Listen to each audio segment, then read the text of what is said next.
Do we have any intro ideas, or are we just... Hello. Hello. Hello. Hello. Spider-Man. That's all we got to talk about. That's all I'm interested in. Okay.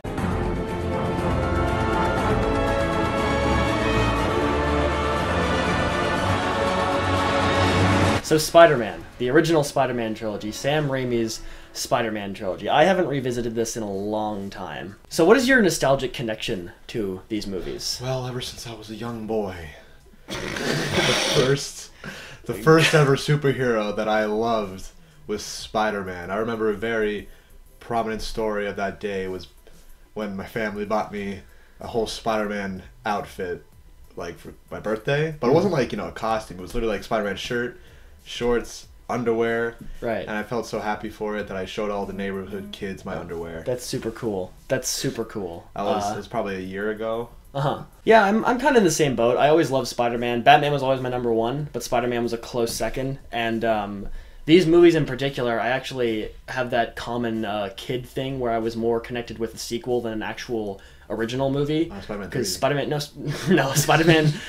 3, I remember the anticipation leading up to it. That was one of the first movies I can remember seeing like trailers for and getting kind of into it. It was around the same time as Iron Man, I remember. It was a year before. Yeah. It's a year before. Oh my god. Yeah, how quickly things got better for superhero movies and for Marvel.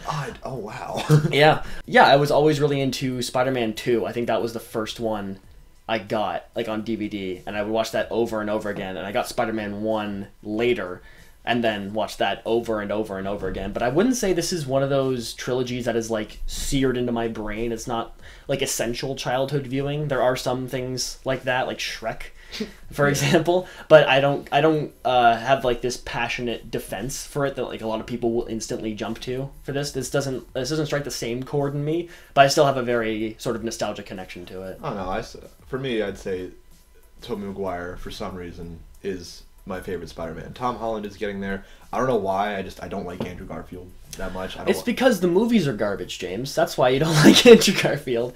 It's because he does fine in movies that are completely terrible.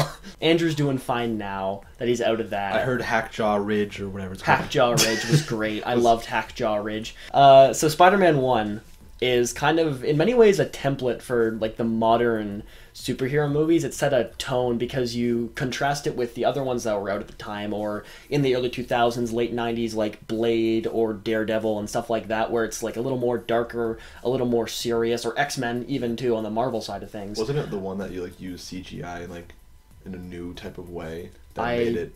I don't know off the top of my head, but That's what I heard. Seems like I think so. I might be wrong. Possibly, but it does. For the most part, I think CGI-wise at least hold up. Like, it doesn't look completely cartoonish. I think it... Remember the mannequin scene? The mannequin shot is pretty iconic. The shot where there's just a very obvious mannequin of Spider-Man and Mary Jane's hair is blowing the wrong way. I'll be honest when I say I didn't notice that ever until you pointed it out. It's pretty iconic in a lot of ways. But, yeah, I think this is the movie that kind of embraced, I mean, that may not be absolutely true, I'm sure, but in the general pop culture landscape, this was the movie that people really grasped onto and said, like, this is what comic book movies can be and can feel like. They can be lighter, they can be a little more comedic and fun and goofy, and this movie definitely isn't afraid to embrace the goofier elements of Spider-Man, and the whole trilogy isn't, which I think is a great strength of it. I think it was one of the whole cornerstones of, like, you don't have to be nerdy or geeky to like these kinds of movies. Yeah.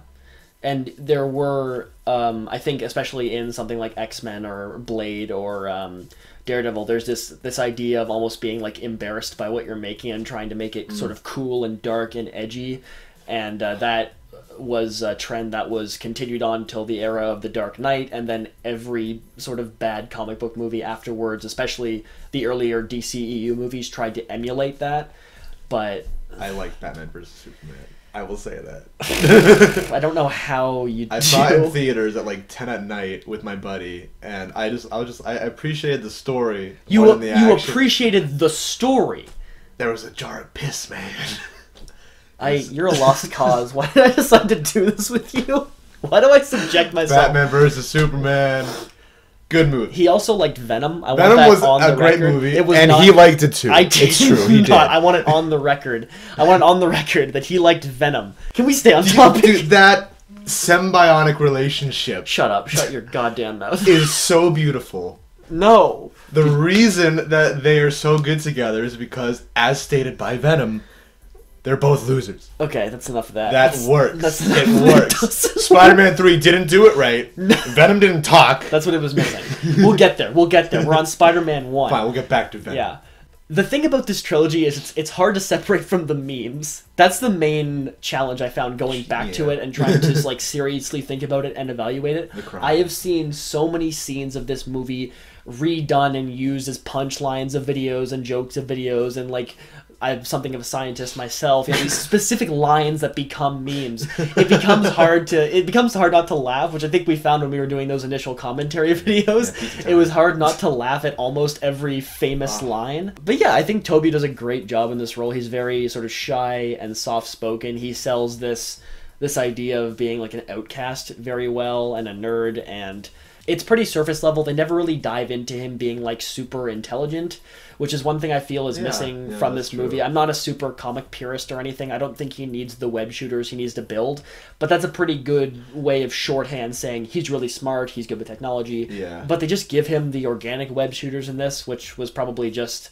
that's an odd decision to me. It's always struck me. Odd. Actually, I didn't realize that his web shooters were actually built up until The Amazing Spider-Man. I think at one point in the comics they did change it. Like if I remember correctly, a giant spider ate him and gave birth to him, and he came out of like a spider egg / cocoon, and he had the organic web shooters. It was something like that. I don't know if it was exactly that, but it was something. Yeah, it was. Comics are dumb. Comics are dumb. This was post the movies. This was post the movies because they wanted to kind of emulate the movie stuff more in the comics, which we're seeing more and more. Oh god, oh, I'm thinking of that really, really effed up porn of the Spider Girl. Do you know what I'm talking about? I don't, and I don't want to. Why did you jump to that? Because like you just like it ate him and then it laid him out. And I was like, oh god. If anybody knows what I'm talking about, don't answer. If you know what he's talking about, just keep the information. If you don't know what I'm talking about, don't look it up. Don't. It is horrible. It is horrifying. Holy shit. And it's all makeup too, but oh. And I think he's the perfect sort of protagonist to follow in a story like this, a very simple, straightforward story. You want a guy who's sort of, he's on his own, he's isolated, he only has 2 old people he lives with, his friends, and also James Franco. James Franco. Can we talk about James Franco? James Franco's terrible in these movies. He's so bad. Peter, may I introduce my father, Norman Osborn? But especially in this one, he seems like he doesn't want to be there. Like, almost every line he delivers, he seems so bored and disconnected. Well, his daddy doesn't love him. I guess, but, like, I don't know. There's just... I feel like he could have given a bit more to it, especially considering Willem Dafoe and his performance. Daddy Dafoe? Willem Dafoe, I wish I could one day have as much fun doing anything in my life as Willem Dafoe is having playing Norman Osborn. It's insane.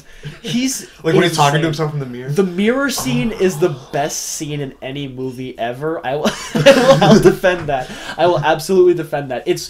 That's like good Goofy. And the movies ride a very particular line. In general, the tone of all 3 of these movies ride a very particular line of like good and bad Goofy, and sometimes it slips over in the other territory, more so in 3, but most of 1. I think I would say 1 is the best of these 3. I think Spider-Man, the first one, is my favorite. 1 is the best in a lot of ways, but I think 2 in other ways, story wise and probably editing and just CGI otherwise, did much better. Right. I think the first one's good just because of how new and amazing it was. Okay. But the second one, compared to the first, I don't know, I just say story-wise, made a bit more sense. Maybe. And all that stuff. I thought the acting was a bit better. That is interesting, though, that I look back at it now, especially considering I came to the second one first. Often when you have a situation like that where you have more experience with, especially as a kid, when you have more experience with like a sequel to a movie, and then you go to the first one, or you try to compare them, like you can't get the first one you saw out of your head as the best one. But with this one, I think Spider-Man 1 just kind of takes the cake in every way. I prefer the villain. I prefer the hero. I prefer the sort of romantic interests. Do you prefer the villain because it's Willem Dafoe or because it's the Green Goblin? Well, it's a more engaging performance, even with its because insanity. It's Willem Dafoe. With the insanity, I find it more entertaining. Misery, misery, misery. That's what you've chosen. I offered you friendship, and you spat in my face. I like a good, campy, over-the-top villain. And what I like about Willem Dafoe is that he is just such an extreme supervillain. And, like, it starts off, like, his motivation is so simple. Like, he just wants to get revenge at first. And then, I still love this. As he's flying away after the parade, he just, "We'll meet again, Spider-Man!" And from then, I was thinking, when I was kind of thinking on what I was going to say about this movie, I was thinking, what is his motivation after that? And that's literally it. He just wants to fight Spider-Man after that. He just becomes a supervillain. Yeah, no, he has nothing more to do after he kills the board at the parade. He's got nothing else to do. Yeah. He almost killed his son. I don't know how that bomb works. I don't know how he can throw the bomb and it can explode and some people will turn to skeletons. And then Spider-Man's fine. Mary Jane was a foot away and she was just fine. No marks or anything. I think crucial to this too, this first movie, is that I like the relationship between Peter and Mary Jane, or at least I believe it to a certain extent. Much more so than in 2 and in 3, because I find their relationship gets much worse and much more unbearable and eye-roll worthy as it goes on. But in this first one, it's very much just unrequited love, and then it kind of ends with her... It ends on a weird note where she realizes out of nowhere that Peter's always kind of been there for her. You don't see a whole lot of interaction between her and Peter, whether or not just being... What? Just as friends. In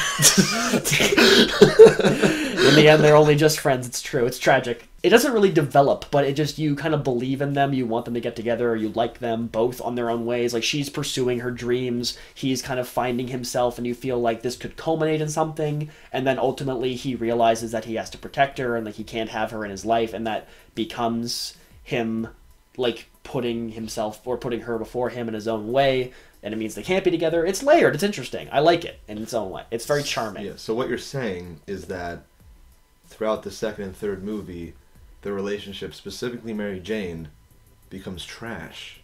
Just like your mother. I mean, the whole thing where, you know, Harry goes after Mary Jane and they get together and then Peter is still, like, he never makes a move. That's very much in his character. I don't know. I find it more compelling than when they are together and they're trying to find conflict in their relationship, and the conflict in 2 is, well, they're not together in 2, but the conflict in 3 just becomes like, I'm sad too. Bad things are happening to me now. And like Mary Jane just becomes a more unlikable character, but also progressively throughout these movies she becomes more and more of just a prop that needs saving. Yeah, no, they never really change her character. Yeah. Ever. No. She's always the same thing each time. She never really develops more than the love interest in the first movie, and also the damsel in distress. And then after the first movie, after the second movie, really, when she kind of like gets the love. Yeah. She's just damsel in distress. She's just damsel in distress again. She's just hanging out. She gets captured. She gets saved. She screams a lot. She screams. Oh god, so many screams. So much screaming. I never noticed. Yeah, until you watch it again. Until you watch them again and count the screams. Like, her screams are great. They're good screams. Like, there's so many. Sam Raimi loves screaming women.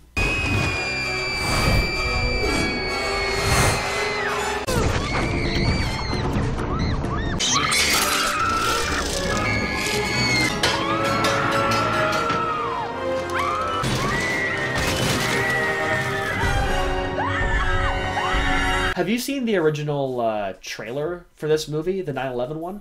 I think that scene was supposed to be in the movie as the big reveal of Spider-Man in costume. Because I noticed when I was rewatching it, I just rewatched it earlier today, there's a shot where you see the Twin Towers in his eye, and it zooms out of the eye.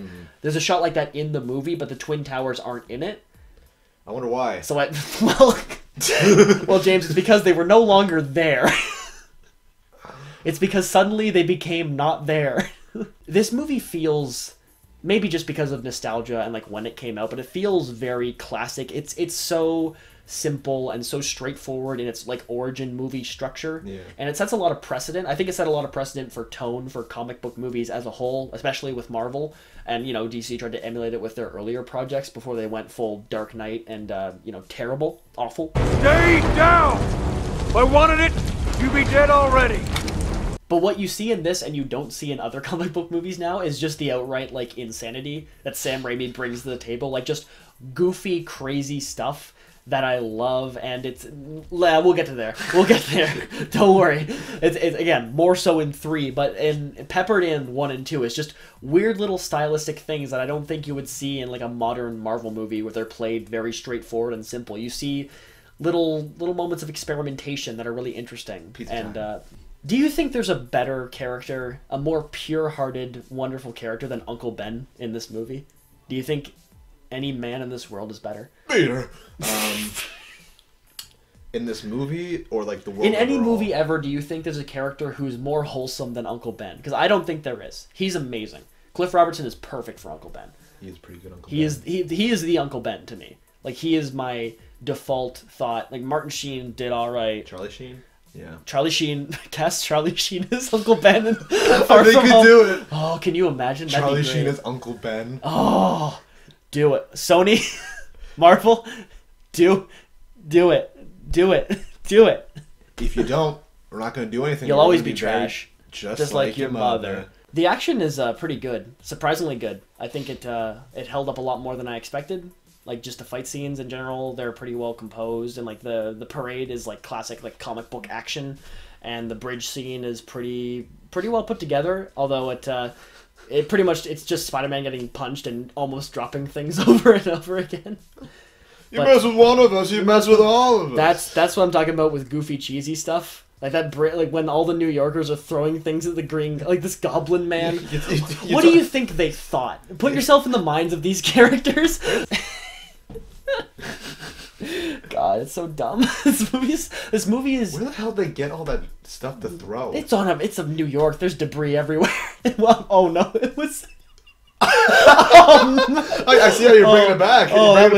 That was a poorly timed joke.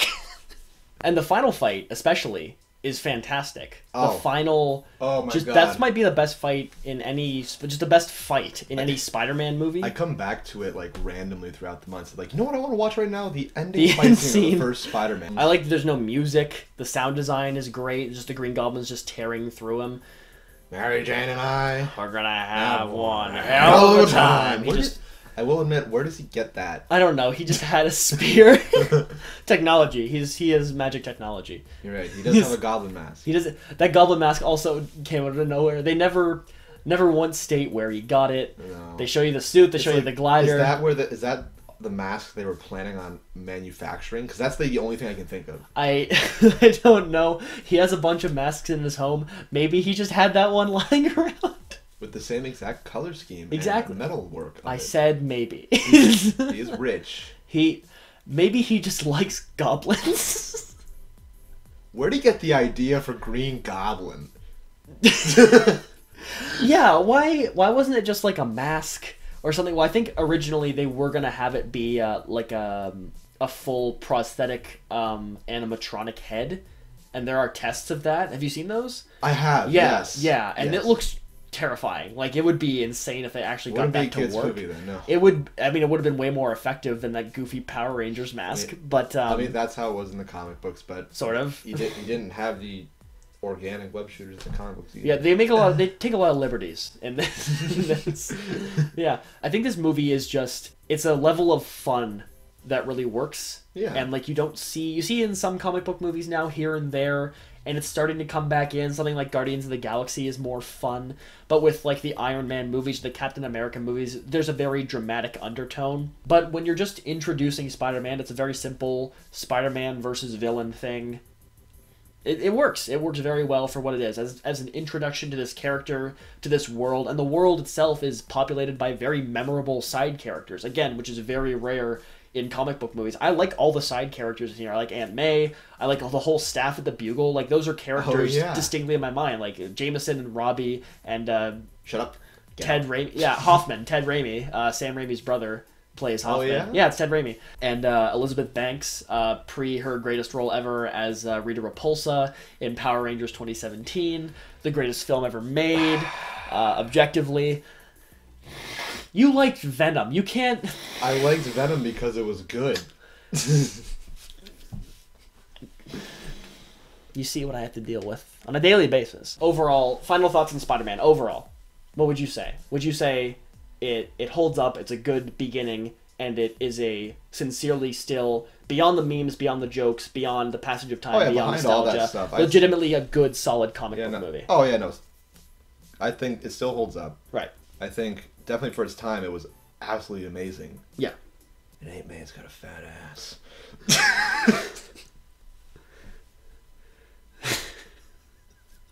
I can't believe you said that.